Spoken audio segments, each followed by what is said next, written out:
코로나19 확산세가 이어지면서 신규 확진자는 다시 7,000명대로 늘었습니다. 위 중증 환자는 1,063명으로 역대 최다를 또 기록했습니다. 병상 부족 상황이 심화하고 있는 가운데 정부는 확진자 만 명 발생에 대비해 병상 7,000개를 확충하기로 했습니다.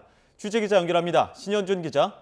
네, 신현준입니다. 네, 하루 신규 확진자 수요일 주 중반으로 오니까 다시 7,000명대로 올라갔군요. 네, 오늘 0시 기준 코로나19 신규 환자는 7,456명입니다. 휴일 영향이 사라지면서 전날보다 2,200명 넘게 늘어 나흘 만에 7,000명대를 기록했습니다. 하지만 일주일 전인 지난 15일 발표와 비교하면 400명 가까이 줄며 감소 추세를 보였습니다.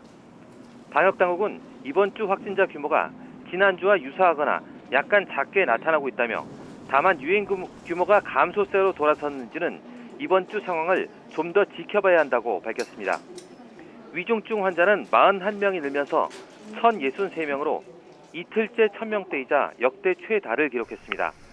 사망자는 78명 증가해 누적 4,906명입니다. 신규 환자의 감염 경로를 보면 국내 발생이 7,365명, 해외 유입 사례가 91명입니다. 국내 발생을 지역별로 보면 수도권에서만 5,446명, 전체의 73.9%의 환자가 나와 유행을 주도하고 있습니다. 상황이 이렇다 보니 어제 오후 5시 기준 수도권 중환자 전담 병상 가동률은 85.6%입니다. 하루 전보다 2.1%포인트 떨어지긴 했지만 수도권에는 남은 중환자 병상이 많지 않은 상황입니다.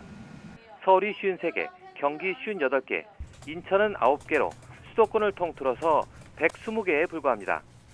전국의 중환자 병상 가동률도 79.2%로 전날보다 1.5%포인트 떨어졌지만 여전히 80%에 육박하고 있습니다.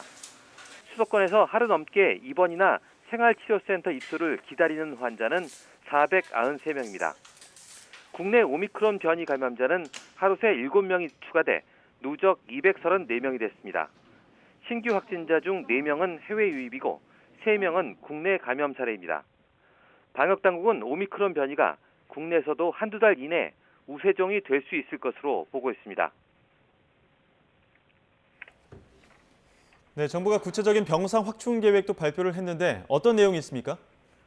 네, 정부가 코로나19 하루 확진자 10,000명 발생에 대비해 병상 7,000개를 확충하기로 했습니다. 중앙사고수습본부는 내년 1월까지 코로나19 중증 병상과 준중증 병상 1,578개, 중등증 병상 5,366개 등 모두 6,944개 병상을 추가로 확보하겠다고 밝혔습니다. 중수본은 먼저 이미 내린 행정명령을 이행해 중증 병상 158개와 준중증 병상 189개, 중등증 병상 1,726개 등 2,073개 병상을 확보하기로 했습니다. 또 상급 종합병원과 국립대병원에 추가 행정명령을 내려 중증 병상과 준중증 병상 622개를 추가로 확보한다는 계획입니다. 국립중앙의료원과 서울의료원 등 일부 공공병원은 아예 통째로 비우고 코로나19 전담병원으로 바꿔 499개 병상을 확보하기로 했습니다. 이와 함께 거점 전담병원을 추가해 병상 3,000개를 확보하고 이 중 일부 병상을 투석이나 분만을 위한 특수병상으로 할당할 계획입니다.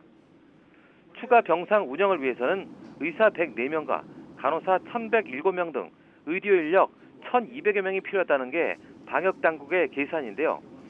신규 군의관과 공중보건의의 군 훈련을 위해 중증 병상에 투입하고 중증 환자 전담 간호사 256명도 중환자 전문 교육이 완료되는 즉시 중환자실에 투입할 예정입니다. 아울러 중환자실에 머무는 최대 기간을 확진이나 증상 발현일로부터 20일로 제한해 병상 운영을 효율화하기로 했습니다. 지금까지 사회 2부에서 YTN 신현주입니다.